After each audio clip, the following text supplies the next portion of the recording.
Hello and welcome to Mountain Patriot Homestead. Today we are going to be cooking up something just a little bit different, but it's going to sound awful familiar. So put your aprons on, let's get cooking.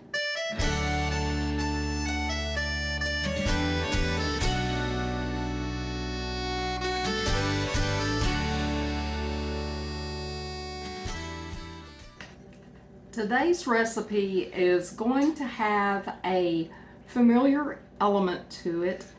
If you are a fan of pecan pie, this has a lot of the same ingredients with it, except there's one difference. I don't know if everybody has pecan trees in their yard or not. I know I don't. I've got black walnut and I've got hickory here, but I don't have any pecan trees. But there is a substitute that is pretty good in a pie, and that is peanuts. And today we're going to be making a goober pie. And I don't know if you have ever heard the term goober or not, but it is a term sometimes used interchangeably depending on where you're from for a peanut. Now, goober actually was derived from an African word for peanut, but out of respect for the language, I'm not even gonna try it. But let's get started on this recipe because you're gonna see it comes together real quick. The first ingredient is half a cup of brown sugar. Now you can use light brown or dark brown, whichever you prefer. If you use dark brown, just remember it's got a little bit more molasses in it, so it is going to have a stronger flavor. So half a cup of brown sugar. The next ingredient is 1 cup of dark corn syrup. Now, can you use light corn syrup? Well, just like in a pecan pie, if you want to use light corn syrup, by all means, go ahead. It's just going to have a little bit stronger flavor if you use the dark corn syrup, and that's what I've got, so that's what I'm using.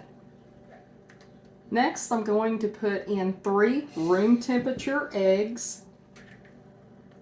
This is just kind of a dump and go recipe, so it's not anything that takes a great deal of work. 2 tablespoons of melted butter. I'm going to get all that in there. Butter makes it better. And the last wet ingredient is 2 tablespoons of vanilla extract. If you prefer, you could use a hand mixer, stand mixer, elbow grease, like I'm using here, and just mix everything up. You want everything mixed well. I have got my oven back behind me preheating to 375. And I have my pie crust ready to go, so all we're doing is making sure this gets mixed up good.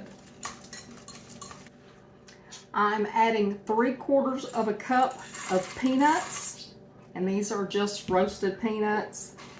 If you've got honey roasted, or I don't think I would use, well, I guess it depends on your taste. If you like spicy roasted, I guess you could put that in there, but this is just 3/4 of a cup of roasted peanuts.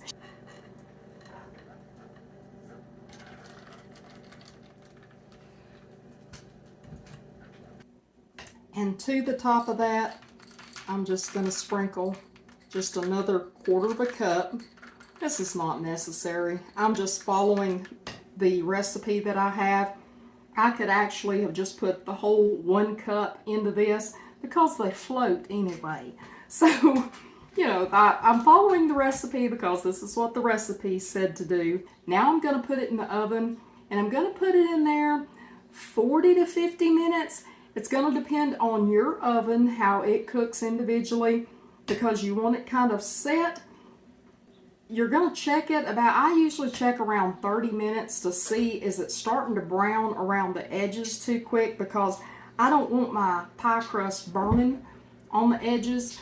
My pie crust is kind of pitiful anyway, because I don't make the world's best pie crust. Don't tell nobody, but I don't think it's a big secret. But I don't want my pie crust burning around the edges, so about 30 minutes, if it looks like it's browning too quick around the edges, I'll cover those and let it finish cooking out. And once it's done, we'll come back and take a look. Now, you see it's dark outside. I didn't finish this up last night. What I did is I just let it cool overnight, and this is not a breakfast of champions by any means, but it's going to be my breakfast. And I just wanted to show you how it turned out. Let me just show you.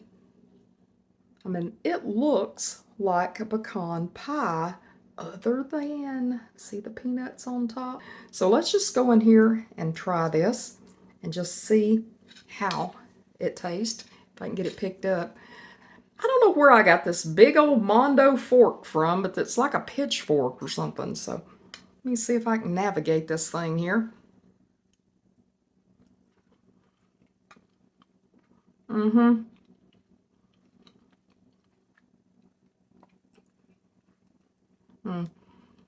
It has the familiar feeling of a pecan pie, but if you are a peanut lover, this is not a bad substitute at all.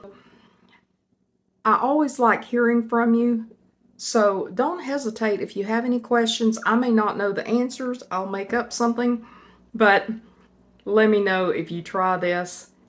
I love y'all. You have a great day. Mountain Patriot Homestead, signing out.